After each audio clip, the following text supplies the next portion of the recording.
The District Doctor, a short story by Ivan Turgenev. One day in autumn, on my way back from a remote part of the country, I caught cold and fell ill. Fortunately, the fever attacked me in the district town at the inn. I sent for the doctor. In half an hour, the district doctor appeared, a thin, dark-haired man of middle height. He prescribed me the usual sudorific, ordered a mustard plaster to be put on, very deftly slid a 5-ruble note up his sleeve, coughing dryly and looking away as he did so, and then was getting up to go home, but somehow fell into talk and remained. I was exhausted with feverishness.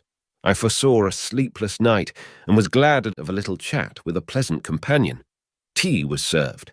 My doctor began to converse freely. He was a sensible fellow and expressed himself with vigour and some humour. Queer things happen in the world. You may live a long while with some people and be on friendly terms with them, and never once speak openly with them from your soul. With others, you have scarcely time to get acquainted, and all at once you are pouring out to him, or he to you, all your secrets, as though you were at confession. I don't know how I gained the confidence of my new friend. Anyway, with nothing to lead up to it, he told me a rather curious incident. And here I will report his tale for the information of the indulgent reader. I will try to tell it in the doctor's own words. "You don't happen to know," he began in a weak and quavering voice, the common result of the use of unmixed Berezov snuff. "You don't happen to know the judge here, Milov, Pavel Lukich. You don't know him. Well, it's all the same." He cleared his throat and rubbed his eyes. "Well, you see, the thing happened, to tell you exactly without mistake, in Lent, at the very time of the thaws. I was sitting at his house, our judge's, you know, playing preference. Our judge is a good fellow, and fond of playing preference.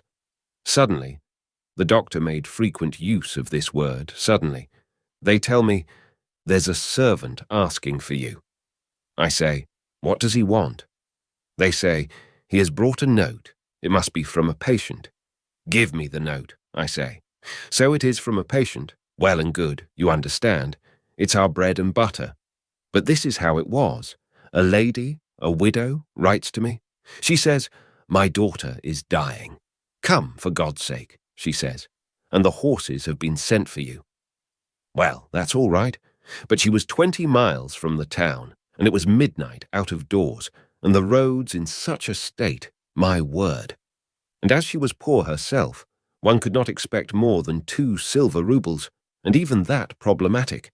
And perhaps it might only be a matter of roll of linen and a sack of oatmeal in payment. However, duty, you know, before everything. A fellow creature may be dying. I hand over my cards at once to Calliope, the member of the Provincial Commission, and return home. I look.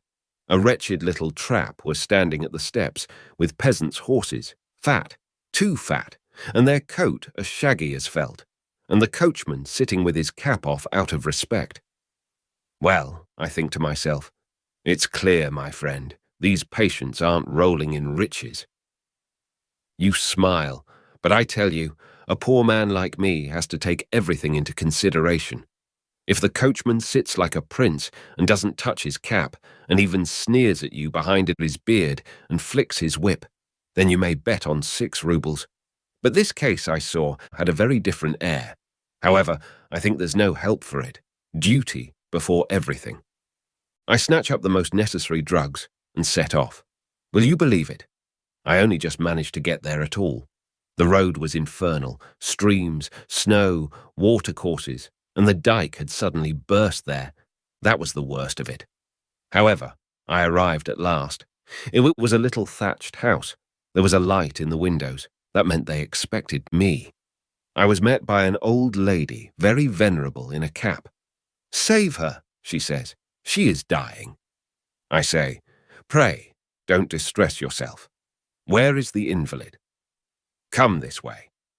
I see a clean little room, a lamp in the corner. On the bed, a girl of 20, unconscious. She was in a burning heat and breathing heavily. It was fever. There were 2 other girls, her sisters, scared and in tears. Yesterday, they tell me, she was perfectly well and had a good appetite, This morning she complained of her head, and this evening, suddenly, you see, like this. I say again, pray don't be uneasy. It's a doctor's duty, you know, and I went up to her and bled her, told them to put on a mustard plaster, and prescribed a mixture. Meantime, I looked at her. You know, there, by God. I had never seen such a face. She was a beauty, in a word. I felt quite shaken with pity. Such lovely features, such eyes. But thank God. She became easier. She fell into a perspiration, seemed to come to her senses, looked round, smiled, and passed her hand over her face. Her sisters bent over her. They ask, "How are you?" "All right," she says, and turns away. I looked at her. She had fallen asleep. "Well," I say, "now the patient should be left alone." So we all went out on tiptoe. Only a maid remained in case she was wanted. In the parlour there was a samovar standing on the table and a bottle of rum. In our profession, one can't get on without it. They gave me tea, asked me to stop the night. I consented. Where could I go, indeed, at that time of night? The old lady kept groaning. "What is it?" I say. "She will live. Don't worry yourself. You had better take a little rest yourself. It is about 2 o'clock. But will you send to wake me if anything happens?" "Yes, yes." The old lady went away, and the girls too went to their own room. They made up a bed for me in the parlour. Well, I went to bed, but I could not get to sleep for a wonder, for in reality I was very tired. I could not get my patient out of my head. At last I could not put up with it any longer. I got up suddenly. I think to myself, I will go and see how the patient is getting on. Her bedroom was next to the parlour. Well, I got up and gently opened the door. How my heart beat. I looked in. The servant was asleep, her mouth wide open, and even snoring, the wretch. But the patient lay with her face towards me and her arms flung wide apart. Poor girl! I went up to her, when suddenly she opened her eyes and stared at me. "Who is it? Who is it?" I was in confusion. "Don't be alarmed, madam," I say. "I am the doctor. I've come to see how you feel." "You the doctor?" "Yes, the doctor. Your mother sent for me from the town. We have bled you, madam. Now pray go to sleep, and in a day or two, please God, we will set you on your feet again." "Ah, yes, yes, doctor. Don't let me die. Please, please." "Why do you talk like that? God bless you." She is in a fever again, I think to myself. I felt her pulse. Yes, she was feverish. She looked at me and then took me by the hand. "I will tell you why I don't want to die. I will tell you. Now we are alone. And only please don't you—" "Not to anyone. Listen." I bent down. She moved her lips quite to my ear. She touched my cheek with her hair. I confess my head went round and began to whisper. I could make out nothing of it. Ah, she was delirious. She whispered and whispered, but so quickly, and as if it were not in Russian. At last she finished, and shivering dropped her head on the pillow and threatened me with her finger. "Remember, doctor, to no one." I calmed her somehow, gave her something to drink, waked the servant, and went away. At this point, the doctor again took snuff with exasperated energy, and for a moment seemed stupefied by its effects.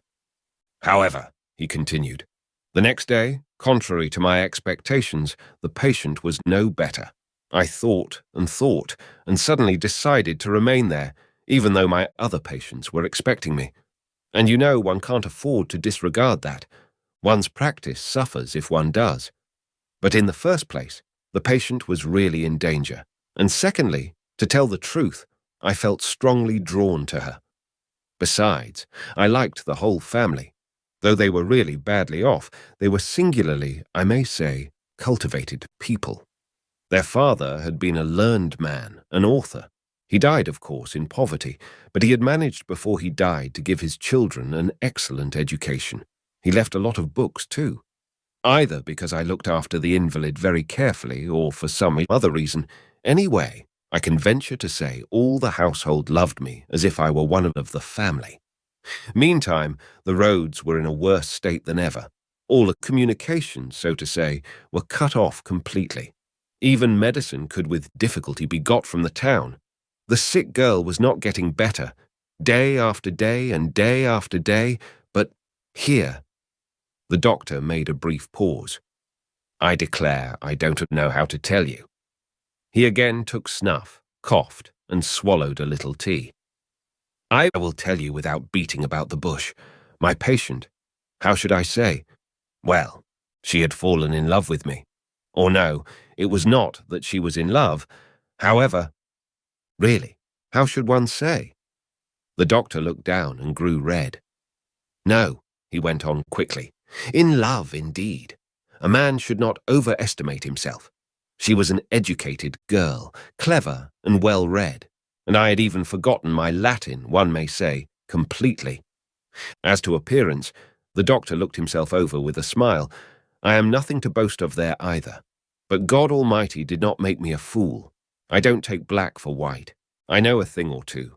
I could see very clearly, for instance, that Alexandra Andreevna, that was her name, did not feel love for me, but had a friendly, so to say, inclination, a respect or something for me. Though she herself perhaps mistook this as sentiment, anyway this was her attitude. You may form your own judgment of it. But, added the doctor, who had brought out all these disconnected sentences without taking the breath and with obvious embarrassment, I seem to be wandering, rather. You won't understand anything like this. There, with your leave, I will relate it all in order.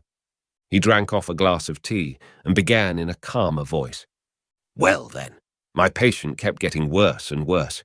You are not a doctor, my good sir. You cannot understand what passes in a poor fellow's heart, especially at first, when he begins to suspect that the disease is getting the upper hand of him. What becomes of his belief in himself? You suddenly grow so timid. It's indescribable.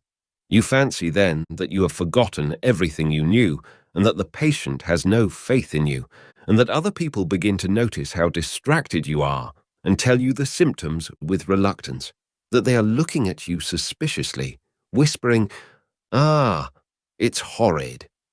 There must be a remedy, you think, for this disease if one could find it. Isn't this it? You try. No, that's not it.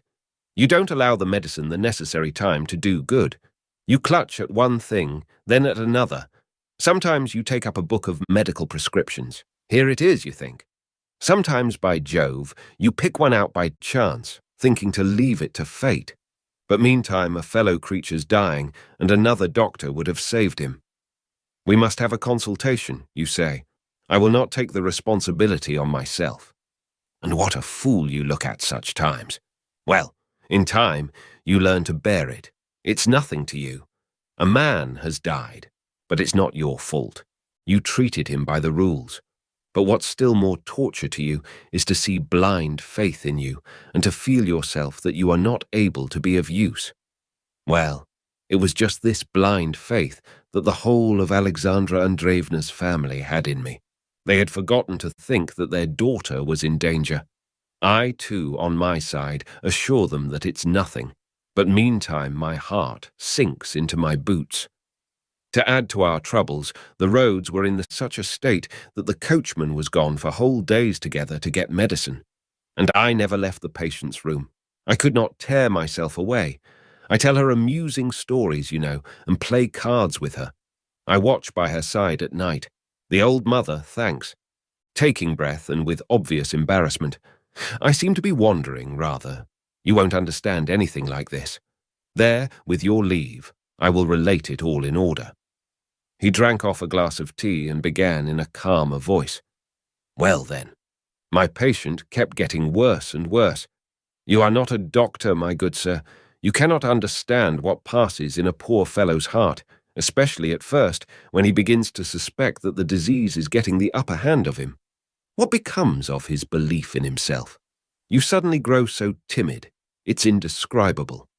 You fancy then that you have forgotten everything you knew, and that the patient has no faith in you, and that other people begin to notice how distracted you are, and tell you the symptoms with reluctance, that they are looking at you suspiciously, whispering, "Ah, it's horrid." There must be a remedy, you think, for this disease, if one could find it. Isn't this it? You try. No, that's not it. You don't allow the medicine the necessary time to do good. You clutch at one thing, then at another. Sometimes you take up a book of medical prescriptions. Here it is, you think. Sometimes, by Jove, you pick one out by chance, thinking to leave it to fate. But meantime, a fellow creature's dying, and another doctor would have saved him. We must have a consultation, you say. I will not take the responsibility on myself.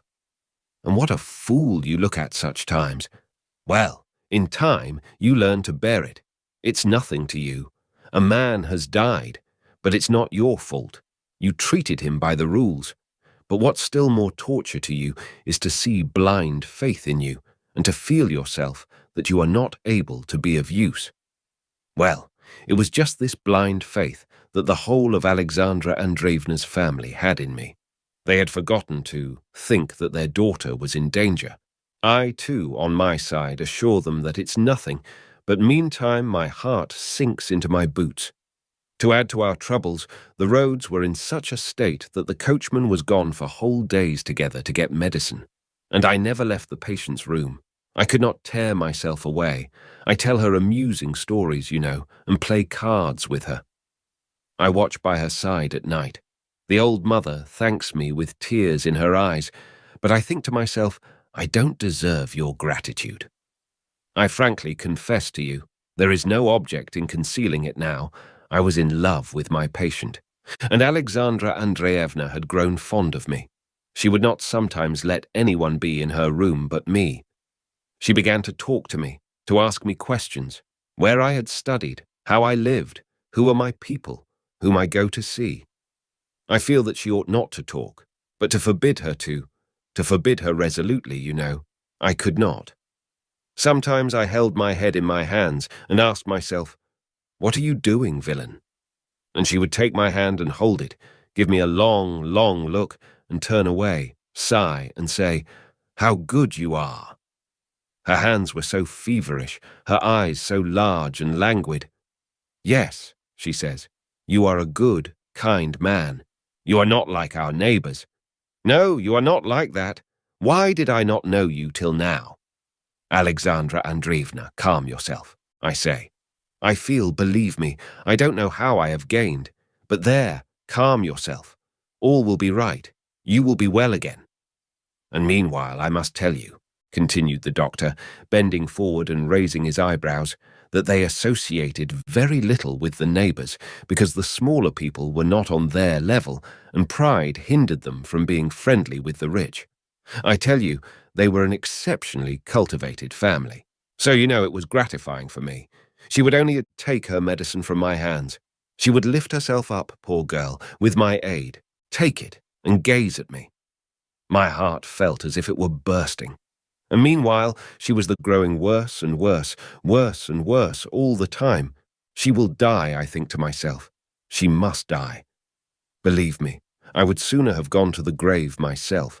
And here were her mother and sisters watching me, looking into my eyes, and their faith in me was the wearing away. "Well, how is she?" "Oh, all right, all right." All right, indeed. My mind was failing me. Well, I was sitting one night alone again by my patient. The maid was sitting there too, and snoring away in full swing. I can't find fault with the poor girl, though. She was worn out too. Alexandra Andreevna had felt very unwell all the evening. She was very feverish. Until midnight she kept tossing about. At last she seemed to fall asleep. At least she lay still without stirring. The lamp was burning in the corner before the holy image. I sat there, you know, with my head bent. I even dozed a little. Suddenly it seemed as though someone touched me in the side. I turned round. Good God! Alexandra Andreevna was gazing with intent eyes at me. Her lips parted. Her cheeks seemed burning. "What is it?" "Doctor, shall I die?" "Merciful heavens!" "No, doctor, no, please don't tell me I shall live. Don't say so. If you knew— Listen, for God's sake, don't conceal my real position." And her breath came so fast. "If I can know for certain that I must die, then I will tell you all, all." Alexandra Andreevna, I beg. Listen, I have not been asleep at all. I have been looking at you a long while. For God's sake, I believe in you. You are a good man, an honest man. I entreat you by all that is sacred in the world. Tell me the truth. If you knew how important it is for me. Doctor, for God's sake, tell me. Am I in danger? What can I tell you, Alexandra Andreevna? Pray. For God's sake, I beseech you. I can't disguise from you, I say. Alexandra Andreevna, you are certainly in danger, but God is merciful. I shall die. I shall die. And it seemed as though she were pleased. Her face grew so bright. I was alarmed. Don't be afraid. Don't be afraid. I'm not frightened of death at all. She suddenly sat up and leaned on her elbow. Now, yes, now I can tell you that I thank you with my whole heart, that you are kind and good, that I love you. I stare at her, like one possessed. It was terrible for me, you know. Do you hear? I love you. Alexandra Andreevna, how have I deserved? No, no, you don't. You don't understand me. And suddenly she stretched out her arms, and taking my head in her hands, she kissed it. Believe me, I almost screamed aloud. I threw myself on my knees and buried my head in the pillow. She did not speak. Her fingers trembled in my hair. I listen. She is weeping. I began to soothe her, to assure her. I really don't know what I did say to her. You will wake up the girl, I say to her. Alexandra Andreevna, I thank you. Believe me. Calm yourself. Enough, enough, she persisted. Never mind all of them. Let them wake, then. Let them come in. It does not matter. I am dying, you see. And what do you fear? Why are you afraid? Lift up your head. Or perhaps you don't love me. Perhaps I am wrong. In that case, forgive me. Alexandra Andreevna, what are you saying? I love you, Alexandra Andreevna. She looked straight into my eyes and opened her arms wide.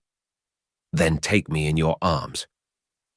I tell you frankly, I don't know how it was I did not go mad that night. I feel that my patient is killing herself. I see that she is not fully herself. I understand, too, that if she did not consider herself on the point of death, she would never have thought of me. And indeed, say what you will, it's hard to die at 20 without having known love. This was what was torturing her. This was why, in despair, she caught at me. Do you understand now? But she held me in her arms and would not let me go. Have pity on me, Alexandra Andreevna, and have pity on yourself, I say. Why? She says. What is there to think of? You know I must die. This she repeated incessantly. If I knew that I should return to life and be a proper young lady again, I should be ashamed. Of course, ashamed. But why now? But who has said you will die? Oh no, leave off. You will not deceive me. You don't know how to lie. Look at your face. You shall live, Alexandra Andreevna. I will cure you. We will ask your mother's blessing. We will be united. We will be happy. No, no, I have your word. I must die. You have promised me. You have told me. It was cruel form, cruel for many reasons. And see what trifling things can do sometimes. It seems oathing at all, but it's painful. It occurred to her to ask me, what is my name? Not my surname, but my first name. I must needs be so unlucky as to be called Trifon. Yes, indeed, Trifon Ivanitch. Everyone in the house called me doctor. However, there's no help for it. I say, Trifon, madam. She frowned, shook her head, and muttered something in French. Ah, something unpleasant, of course. And then she laughed. Disagreeably, too. Well, I spent the whole night with her in this way. Before morning, I went away, feeling as though I were mad. When I went again into her room, it was daytime, after morning tea. Good God! I could scarcely recognize her. People are laid in their grave looking better than that. I swear to you, on my honor, I don't understand. I absolutely don't understand, now, how I lived through that experience. 3 days and nights my patient still lingered on. And what nights? What things she said to me. And on the last night, only imagine to yourself, I was sitting near her and kept praying to God for one thing only. Take her, I said, quickly, and me with her. Suddenly the old mother comes unexpectedly into the room. I had already the evening before told her, the mother, there was little hope, and it would be well to send for a priest. When the sick girl saw her mother, she said, "It's very well you have come. Look at us. We love one another. We have given each other our word." What does she say, doctor? What does she say? I turned livid. She is wandering, I say. The fever. But she, hush, hush. You told me something quite different just now, and have taken my ring. Why do you pretend? My mother is good. She will forgive. She will understand. And I am dying. I have no need to tell lies. Give me your hand. I jumped up and ran out of the room. The old lady, of course, guessed how it was. I will not, however, weary you any longer, and to me too, of course, it's painful to recall all this. My patient passed away the next day. God rest her soul, the doctor added, speaking quickly and with a sigh. Before her death, she asked her family to go out and leave me alone with her. Forgive me, she said. I am perhaps to blame towards you, my illness. But believe me, I have loved no one more than you. Do not forget me. Keep my ring. The doctor turned away. I took his hand. Ah, he said, let us talk of something else. Or would you care to play preference for a small stake? It is not for people like me to give way to exalted emotions. There's only one thing for me to think of. How to keep the children from crying and the wife from scolding. Since then, you know, I've had time to enter into lawful wedlock, as they say. Oh. I took a merchant's daughter, 7,000 for her dowry. Her name's Akulina. It goes well with Trifon. She is an ill-tempered woman, I must tell you, but luckily she's asleep all day. Well, shall it be preference? We sat down to preference for halfpenny points. Trifon Ivanitch won 2 rubles and a half from me and went home late, well pleased with his success.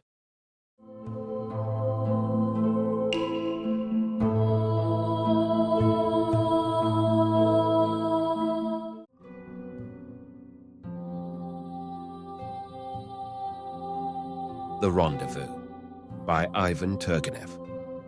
I was sitting in a birch grove in autumn, near the middle of September. It had been drizzling ever since morning. Occasionally the sun shone warmly. The weather was changeable. Now the sky was overcast with watery white clouds.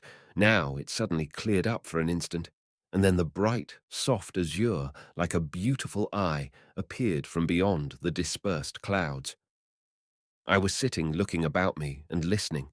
The leaves were slightly rustling over my head, and by their very rustle one could tell what season of the year it was.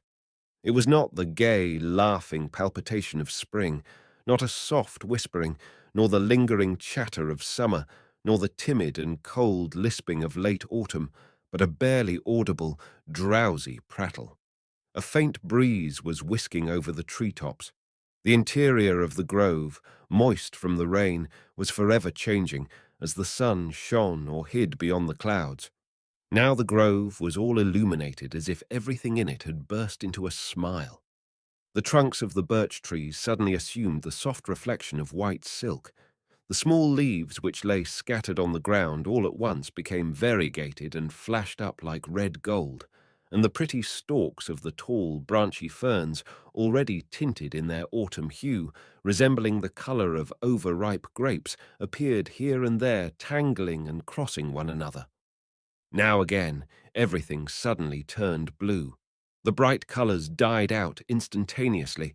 The birch trees stood all white, lustreless, like snow which had not yet been touched by the coldly playing rays of the winter sun, and stealthily, slyly, a drizzling rain began to sprinkle and whisper over the forest. The leaves on the birches were almost all green yet, though they had turned somewhat pale. Only here and there stood a solitary young little birch, all red or all golden, and one should have seen how brightly these birches flushed in the sun when its rays suddenly appeared gliding and flashing through the dense net of the thin branches which had just been washed around by the sparkling rain. Not a single bird was heard. All had found shelter and were silent. Only rarely the mocking voice of the bluebird sang out like a little steel bell. Before stopping in this birch forest, I passed with my dog through a poplar grove. I confess I am not very fond of the poplar tree with its pale lilac-coloured trunk and its greyish-green metallic leaves, which it lifts high and spreads in the air like a trembling fan. I do not like the constant shaking of its round, untidy leaves, which are so awkwardly attached to long stems. The poplar is pretty only on certain summer evenings when, rising high amid the low shrubbery, it stands against the red rays of the setting sun, shining and trembling, bathed from root to top in uniform yellowish purple, or when, on a clear windy day, it rocks noisily, lisping against the blue sky, and each leaf seems as if eager to tear itself away, to fly and hurry off into the distance. But in general, I do not like this tree, and therefore, not stopping to rest in the poplar grove, I made my way to the birch forest and seated myself under a tree whose branches started near the ground and thus could protect me from the rain. Having admired the surrounding view, I fell asleep. I slept that tranquil, sweet sleep which is familiar to hunters only. I cannot say how long I slept, but when I opened my eyes, the entire interior of the forest was filled with sunshine, and everywhere the bright blue sky was flashing through the cheerfully droning leaves. The clouds disappeared, driven asunder by the wind which had begun to play. The weather was clear now, and one felt in the air that peculiar dry freshness which, filling the heart with a certain vigorous sensation, almost always predicts a quiet, clear night after a rainy day. I was about to rise and try my luck at hunting again when my eyes suddenly fell on a motionless human figure. I gazed at it fixedly. It was a young peasant girl. She was sitting some 20 feet away from me, her head bowed pensively, and her hands dropped on her knees.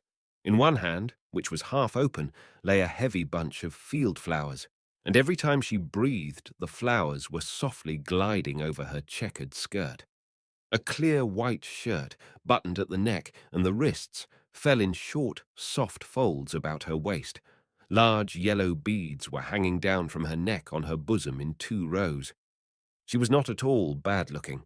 Her heavy, fair hair, of a beautiful ash colour, parted in 2 neatly combed half-circles from under a narrow, dark red headband, which was pulled down almost to her ivory-white forehead. The rest of her face was slightly tanned with the golden sunburn peculiar to a tender skin.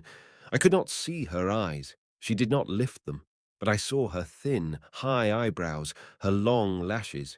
These were moist, and on her cheek gleamed a dried-up teardrop which had stopped near her somewhat pale lips. Her entire small head was very charming. Even her somewhat thick and round nose did not spoil it. I liked especially the expression of her face. It was so simple and gentle, so sad, and so full of childish perplexity before her own sadness. She was apparently waiting for someone. Something cracked faintly in the forest. Immediately she raised her head and looked around. Her eyes flashed quickly before me in the transparent shade. They were large, bright, and shy like a deer's. She listened for a few seconds, not moving her wide-open eyes from the spot whence the faint sound had come.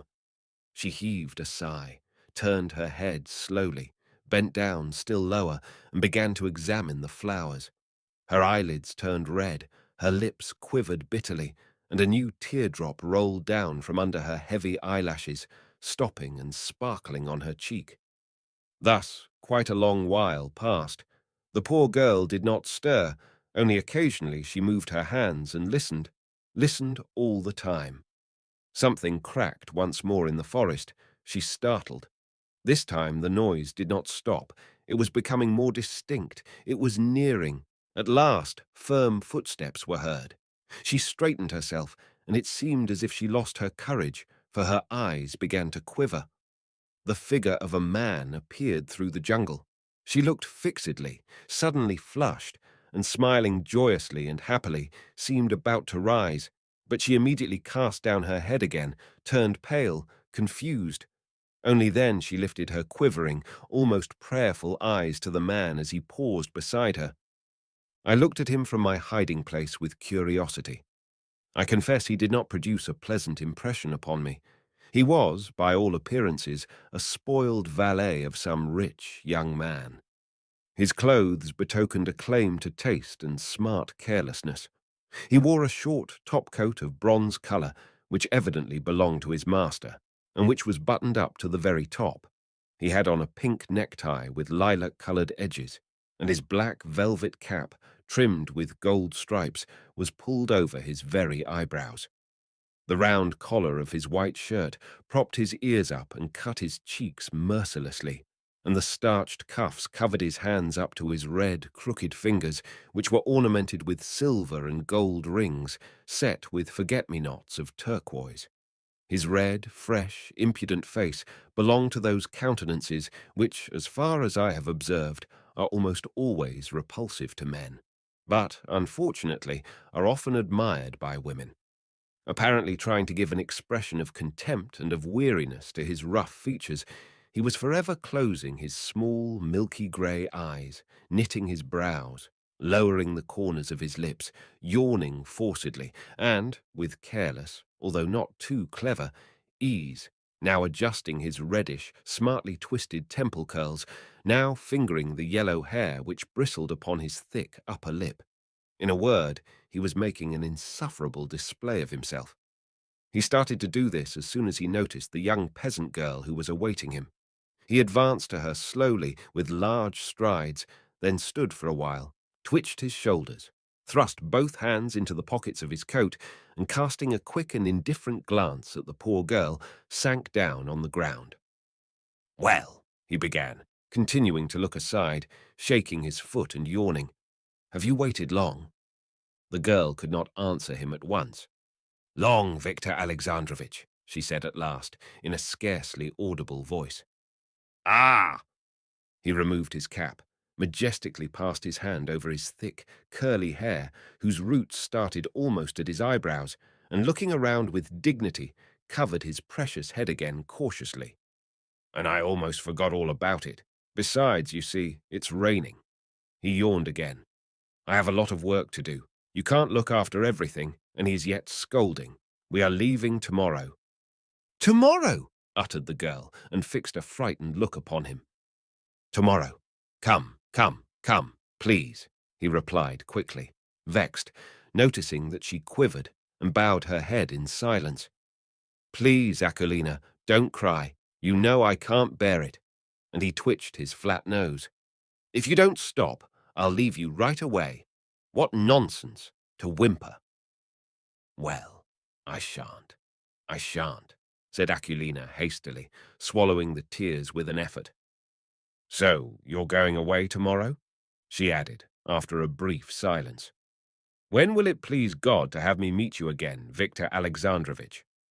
We'll meet again. If it isn't next year, it'll be later.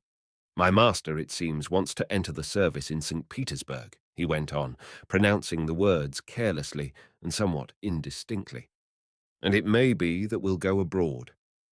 "You will forget me, Victor Alexandrovitch," said Akulina sadly. "No. Why should I? I'll not forget you. Only you had rather be sensible. Don't make a fool of yourself. Obey your father, and I'll not forget you. Oh no, oh no."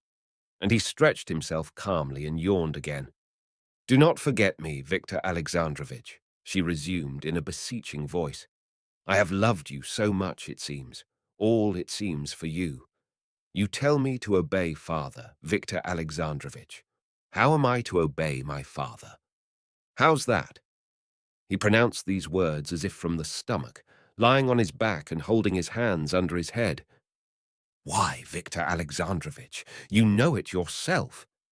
She fell silent. Victor fingered his steel watch chain. "Akulina, you are not a foolish girl," he said at last. "Therefore don't talk nonsense. It's for your own good, do you understand me? Of course you are not foolish.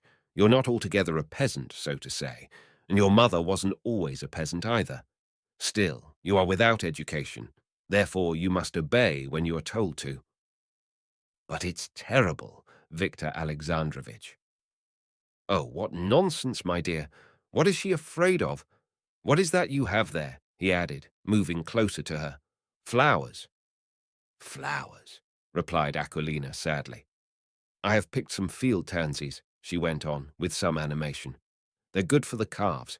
And here I have some marigolds, for scrofula. Here, look, what a pretty flower. I haven't seen such a pretty flower in all my life. Here are forget-me-nots, and these I have picked for you, she added, taking from under the tansies a small bunch of cornflowers tied around with a thin blade of grass. Do you want them? Victor stretched out his hand lazily, took the flowers, smelt them carelessly, and began to turn them around in his fingers, looking up with thoughtful importance. Aquilina gazed at him. There was so much tender devotion, reverent obedience, and love in her pensive eyes. She at once feared him, and yet she dared not cry, and inwardly she bade him farewell and admired him for the last time. And he lay there, stretched out like a sultan, and endured her admiration with magnanimous patience and condescension. I confess I was filled with indignation as I looked at his red face, which betrayed satisfied selfishness through his feigned contempt and indifference. Aquilina was so beautiful at this moment. All her soul opened before him trustingly and passionately. It reached out to him, caressed him, and he dropped the cornflowers on the grass, took out from the side pocket of his coat a round glass in a bronze frame, and began to force it into his eye. But no matter how hard he tried to hold it with his knitted brow, his raised cheek, and even with his nose, the glass dropped out and fell into his hands. "What's this?" asked Aquilina at last, with surprise. "A lorgnette," he replied importantly. "What is it for?" "To see better. Let me see it." Victor frowned, but gave her the glass. "Look out! Don't break it." "Don't be afraid. I'll not break it." She lifted it timidly to her eye. "I can't see anything," she said naively. "Shut your eye," he retorted in the tone of a dissatisfied teacher. She closed the eye before which she held the glass.